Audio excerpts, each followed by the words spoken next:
Land here in Santa Rosa Beach and along 38, in my opinion, is the hottest commodity our market has to offer. And when that land is sold to developers both on the commercial and residential front, it directly impacts your property's value. And the number one thing that I believe in is education through content. So sit back, relax, and let's talk about exactly what this means for you and your family.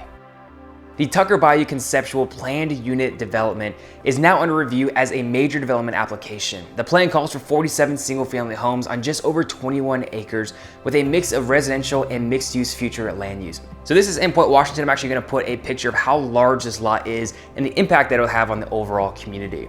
A recent meeting supported a project that's less intense than what the code would allow through the community's impact, with clear recommendations. 1, protect the historical trees, adopt a compatible design code, and address safety concerns along Dog Hobble Lane.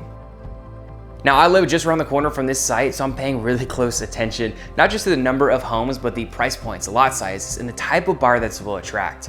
Depending on how they position it, it would either complement the existing neighborhood or compete directly with homes like mine. If the developer follows through on community input and creates homes that complement the neighborhood's character, this can actually strengthen property values and bring in new neighbors who are just as invested in preserving what makes this area so special. Now, it's rare to see a project start with this level of community engagement, so I'm cautiously optimistic we'll get something that works for both the new buyers and the existing residents.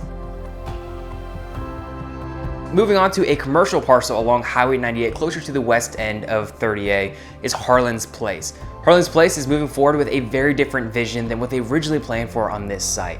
Instead of a multifamily housing development, the land will now become home to a purpose-driven community created by the Harlan's Place Foundation, dedicated to building a nurturing, empowering environment for adults with Down syndrome. The plan calls for a 60-unit independent living complex, fully furnished and designed for both comfort and safety. Every detail is meant to support residents while keeping families connected, with features that allow loved ones to stay updated on activities and achievements. The project is backed by a pre-approved development order aiming to break ground in 2026. And of course, here's my take. It's rare to see a pre-approved development site get repurposed into something with this much heart. In a market where so many projects are just about density and profit, this one is about people, purpose, and long-term community value. Now, not too far away from Highway 98, we're moving to Blue Mountain Beach, and this is where the Sunliner Diner proposal has officially been moved to a major development status after a request for a final order. The project calls for an over 10,000 square foot restaurant on 1.77 acres right along Highway 38. The site's future land use is mixed use with a zoning district of small neighborhoods. So originally this site was part of the approved Blue Water Land development that's actually beautiful and established, and it planned for 31 single family lots and over 20,000 square feet of shopping center space. Meaning this proposal is about half the square footage previously allowed. But it's still drawn heavy criticism. Over 200 pages of complaints have been filed, ranging from the building's exterior design and noise levels to signage, traffic, and overall compatibility with the area. With the project now classified as a major development, the county will give it increased scrutiny.